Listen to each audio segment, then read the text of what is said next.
Filha, por favor, abre a porta para mim, eu murmurava, com as mãos trêmulas e o corpo curvado pelos anos e pelas dificuldades, enquanto batia na porta com a esperança de receber uma resposta. Cada batida na madeira ecoava no meu coração, aumentando a dor da espera e a desesperação. Eu tinha sido expulsa de casa pela minha própria filha há algumas semanas, e desde então, minha vida se havia tornado uma série interminável de humilhações e sofrimento. Antes de ser jogada no frio e indiferente mundo exterior, eu levara uma vida modesta, mas digna. Tinha trabalhado duro a vida toda, primeiro para criar minha filha sozinha após a morte do meu marido, e depois para me sustentar quando a idade começou a me cobrar seu preço. Minha única fonte de renda era uma pequena pensão que eu recebia mensalmente, uma quantia que mal dava para cobrir minhas necessidades básicas. O problema era que eu não conseguia me deslocar facilmente até o local onde a pensão era paga. As viagens longas, as filas intermináveis e o constante agito da cidade eram demais para minhas forças debilitadas. Foi então que decidi confiar na minha filha, dando a ela poderes para que ela recebesse a pensão em meu nome. No início, tudo funcionou bem.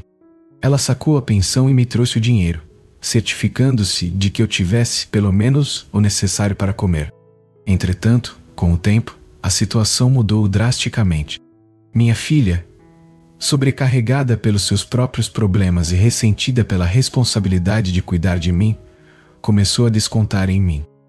Eu percebia como a pensão, que já era escassa, ia diminuindo cada vez mais, a ponto de não me dar nem o mínimo para sobreviver. Ela começou a me maltratar verbal e emocionalmente, culpando-me pelos meus infortúnios e me tratando com uma crueldade que rasgava meu coração. Uma tarde após uma discussão especialmente violenta, ela tomou uma decisão drástica. Com um tom de voz frio e sem mostrar nenhum sinal de remorso, ela me mandou ir embora. Atônita e com a alma dilacerada, peguei minhas poucas coisas e deixei a casa que havia sido meu refúgio por tantos anos. Sem lugar para ir e sem ninguém para recorrer, me vi vivendo nas ruas, enfrentando um mundo cruel e implacável. As semanas seguintes foram um inferno. Eu, que já tinha sofrido muito na vida, agora tinha que suportar os olhares de desprezo de estranhos e as humilhações daquelas que antes tinham sido minhas amigas. Mulheres que antes me cumprimentavam com gentileza, agora me desprezavam, zombando da minha condição e contribuindo para o meu sofrimento. Cada dia era uma luta para sobreviver, procurando comida no lixo e buscando abrigo nos cantos mais escuros e esquecidos da cidade. Apesar de tudo, eu não conseguia parar de pensar na minha filha. O amor materno, apesar de todas as ofensas e da dor, ainda era forte no meu coração. Todos os dias, com uma esperança quase irracional, me aproximava da casa e batia na porta, esperando que ela abrisse e me recebesse de volta. Mas a porta permanecia fechada. Cada batida que eu dava era um eco do meu desespero, uma súplica silenciosa por compaixão e redenção. Minhas mãos, rachadas e envelhecidas, batiam na porta com uma mistura de determinação e desesperança. Filha, por favor, abre a porta para mim, repetia com a voz entrecortada, sussurrando minhas palavras em um tom que refletia o desgaste do meu espírito. Mas a porta continuava sem abrir. O silêncio que a seguia era ensurdecedor, um lembrete cruel da minha solidão e abandono. Eu me lembrei de como, nos dias anteriores à minha expulsão, havia notado mudanças preocupantes na minha filha. Muitas vezes a encontrava nervosa e alterada, brigando comigo por qualquer pequeno inconveniente. As discussões eram frequentes e as palavras de ódio e ressentimento se tornaram uma rotina dolorosa. Ela parecia estar sobrecarregada por um peso invisível, algo que eu podia entender completamente, mas que intuía ser a raiz dos seus problemas. Durante esses dias, ela começou a reter mais e mais dinheiro da minha pensão. Eu, consciente da minha dependência, não sabia como confrontar a situação sem piorar as coisas. Minha saúde física e mental se deteriorava rapidamente sob o peso da pobreza e das humilhações constantes. Amigas que um dia tinham compartilhado risadas e confidências, agora me olhavam com desprezo. Algumas até cruzavam a rua para evitar me cumprimentar. O dia em que fui expulsa da casa ficou gravado na minha mente como uma ferida aberta. Ela, com o rosto marcado pela raiva e frustração, me empurrou para a porta, gritando insultos e acusações. Eu, paralisada pelo choque e pela dor, só pude pegar minhas poucas coisas e sair sem saber para onde irei. As lágrimas corriam pelo meu rosto enquanto eu caminhava sem rumo, sentindo o peso da rejeição e da humilhação. Nas semanas que se seguiram, eu experimentei uma realidade que nunca tinha imaginado. As ruas eram frias e cruéis, e as pessoas que passavam por mim raramente paravam para me ajudar. Minhas antigas amigas me olhavam com desdém. Algumas até zombavam abertamente da minha situação. Eu tentava manter minha dignidade, mas cada dia era uma batalha contra a humilhação e o desprezo. Com o tempo, eu comecei a perder a esperança de voltar a ver a minha filha. A casa que um dia foi meu lar, agora se me apresentava como um lugar inacessível, um símbolo de tudo que eu tinha perdido. Contudo, eu não conseguia deixar de me aproximar da porta com a tênue esperança de que um dia ela me receberia novamente. Cada batida na porta era uma súplica silenciosa, uma oração por redenção e perdão. Eu acordava todos os dias em um canto escuro e úmido da cidade. Minhas noites eram frias e meu corpo, coberto apenas por um casaco fino e desgastado, tremia incessantemente. Minhas mãos, calejadas e sujas, eram testemunhas das inúmeras vezes que eu tinha que vasculhar o lixo para encontrar algo para comer. O desespero e a fome me obrigavam a procurar nos contêineres dos restaurantes, esperando encontrar restos de comida que ainda pudessem ser consumidas. Deus me dê forças, murmurava, uma e outra vez, enquanto minhas mãos trêmulas retiravam dos restos pão, frutas podres e algumas sobras de comida. Os dias passavam lentamente e eu ia perdendo a noção do tempo. Minha saúde, já frágil, se deteriorava rapidamente. Cada passo que eu dava era doloroso. Minhas articulações rangiam e minhas pernas fraquejavam. A tosse persistente, que havia começado como um resfriado leve, se havia tornado uma doença crônica que me debilitava ainda mais. Por favor, Senhor, não me abandone, repetia nas minhas orações silenciosas, aferrada à esperança de um milagre. As noites eram especialmente cruéis. Quando o sol se punha e a temperatura baixava, eu buscava refúgio sob os beirais dos prédios ou nos portais das lojas fechadas. Em uma noite de chuva fria, me encolhi em um canto, tentando me proteger do vento gelado que me açoitava sem piedade. A água se infiltrava pelo meu casaco encharcado, e o frio penetrava até meus ossos. Eu não tinha mais que um pedaço de papelão para me isolar do chão molhado. Deus, me dê forças para aguentar essa noite, implorava nos meus pensamentos, sentindo que cada gota de chuva era um prego a mais no meu sofrimento. A fome era uma constante na minha vida. Às vezes eu passava dias inteiros sem encontrar nada para comer. Nesses momentos, a dor no meu estômago se tornava um lembrete incessante da minha situação desesperada. Mas eu nunca perdi a esperança por completo. Eu tinha aprendido a sobreviver com o mínimo, a encontrar alegria nos pequenos milagres de cada dia, como uma maçã meio podre ou um pedaço de pão velho. Eu costumava me aproximar da igreja do bairro ao entardecer, esperando receber um pouco de compaixão e talvez algo de comida. Os fiéis às vezes me davam um pouco de dinheiro ou um lanche. Obrigado, Senhor, por essas bênçãos, sussurrava agradecida. Porém, esses atos de bondade eram raros, e a maioria das vezes as pessoas passavam por mim sem nem me olhar.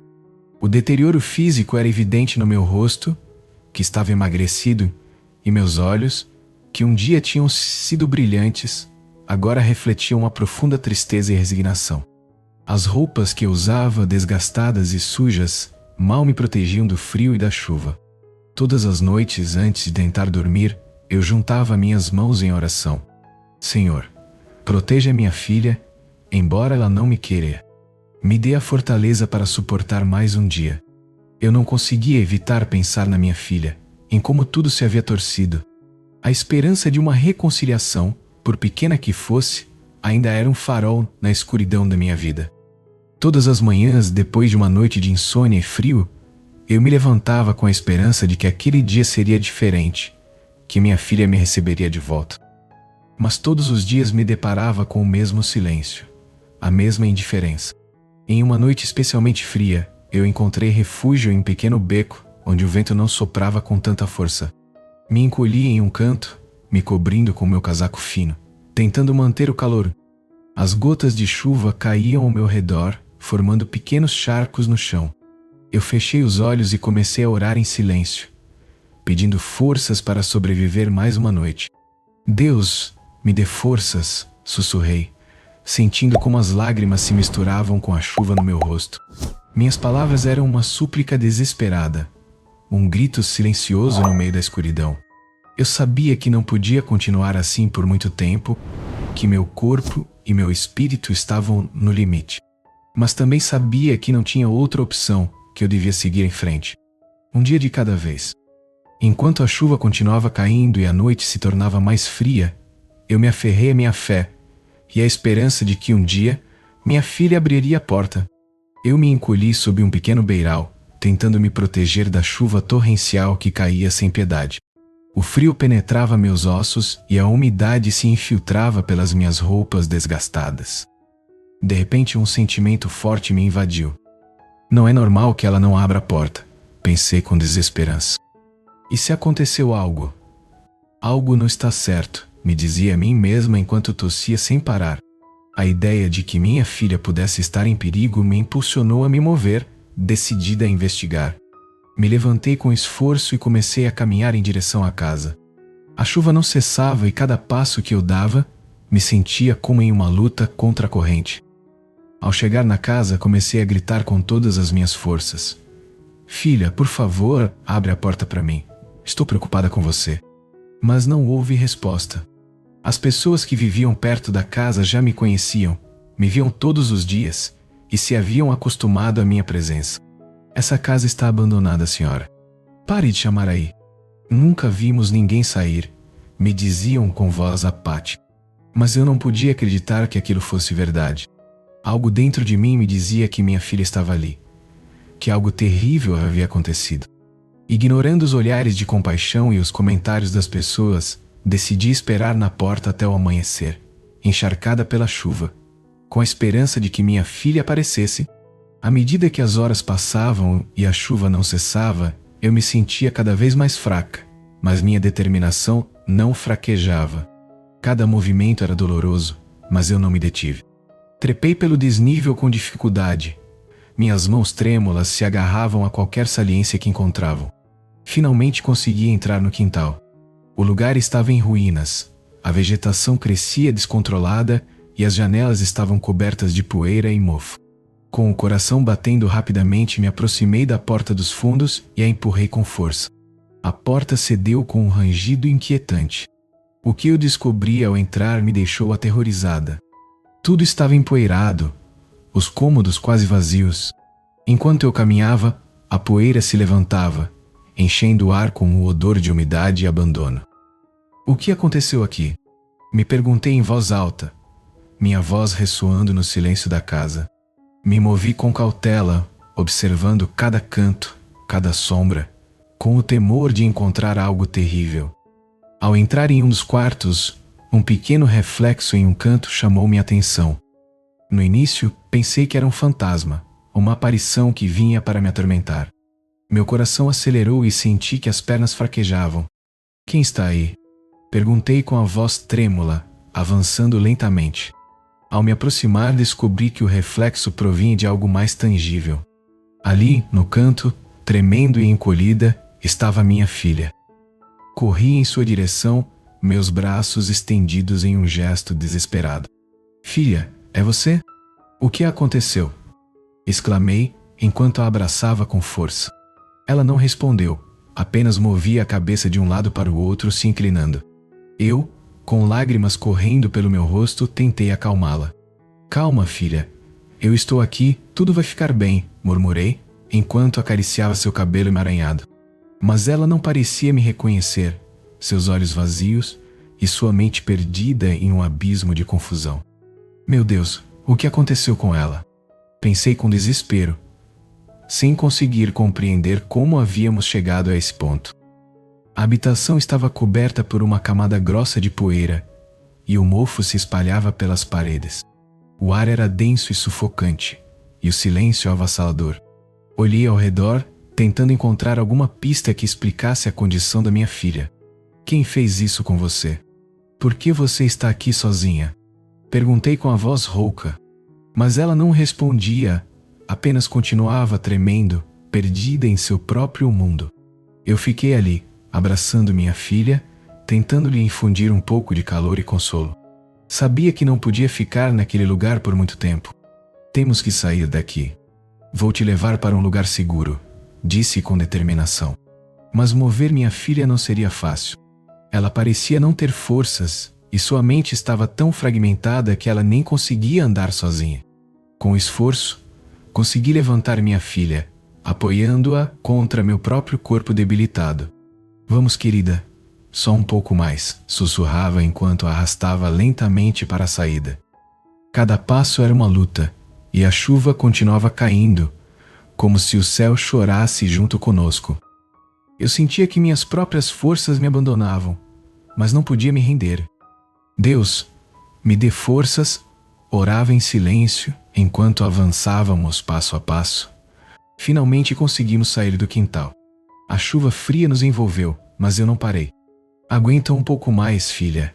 Já estamos quase lá, murmurei, tentando manter o ânimo.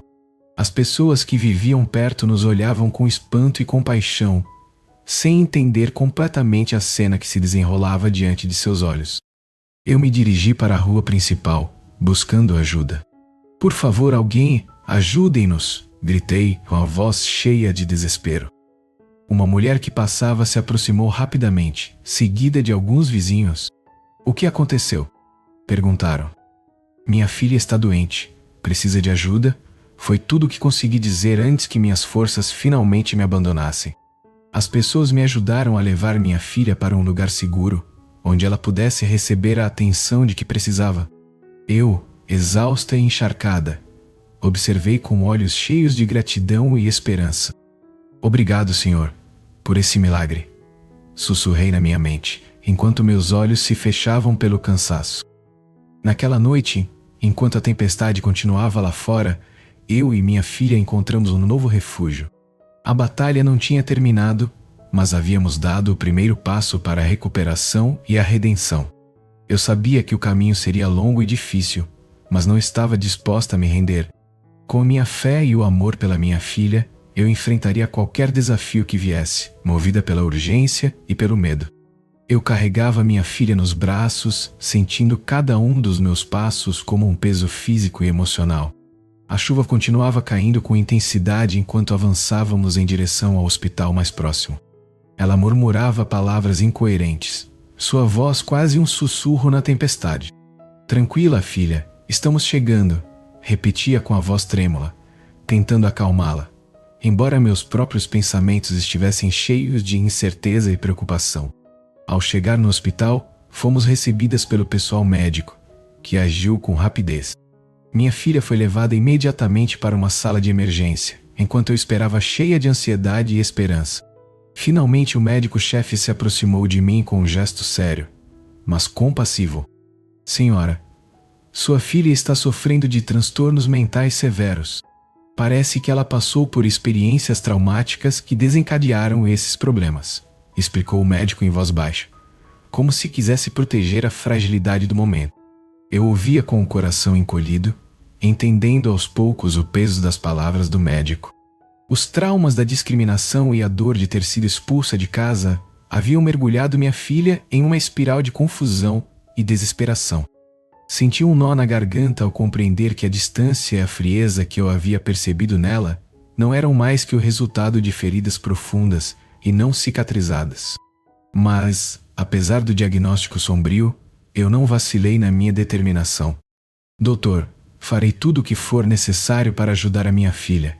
Respondi com a voz firme, uma promessa selada com o amor incondicional de uma mãe. Os dias seguintes foram difíceis, mas cheios de pequenos avanços. Ela recebeu tratamento médico e psicológico, enquanto eu permanecia ao seu lado em todos os momentos, oferecendo palavras de conforto e apoio silencioso. Cada visita ao hospital era uma mistura de esperança e temor, mas eu nunca fraquejei. Com o tempo, graças aos cuidados amorosos do pessoal médico e ao amor constante da mãe, ela começou a mostrar sinais de melhoria. Suas palavras se tornaram mais coerentes, seus olhos recuperaram um pouco da luz perdida. A reconciliação entre mãe e filha não foi fácil nem rápida, mas cada pequeno avanço fortalecia o vínculo entre nós duas. Um dia, sentadas no quarto do hospital, enquanto a chuva caía suavemente lá fora, nós tivemos uma conversa que mudaria nossas vidas para sempre. Contei histórias da minha vida, dos sacrifícios que eu fiz para criá-la sozinha, das dificuldades que havíamos enfrentado por falta de dinheiro. Ela ouvia em silêncio cada palavra, ressoando em seu coração com uma nova clareza. Mãe, não sei como te agradecer por tudo o que você fez por mim, disse finalmente, com lágrimas nos olhos. Apesar de tudo o que eu te fiz passar, você sempre esteve lá. Agora eu entendo o quão valiosa você é para mim. Eu a abracei com força, sentindo uma mistura de alívio e felicidade. Filha, a única coisa que importa é que estejamos juntas e que você esteja bem. Respondi com a voz entrecortada pela emoção. Com a alta do hospital, nós começamos um novo capítulo em nossas vidas. Ela se conscientizou da necessidade de trabalho e estabilidade financeira, se comprometendo a melhorar sua situação. Juntas, buscamos ajuda profissional para lidar com as sequelas emocionais do nosso passado. À medida que os dias passavam, o vínculo entre mãe e filha se fortalecia. Havia dor e arrependimento de ambas as partes, mas também havia perdão e esperança. Eu nunca havia deixado de acreditar nela, e agora juntas enfrentávamos o futuro com renovado otimismo e amor mútuo.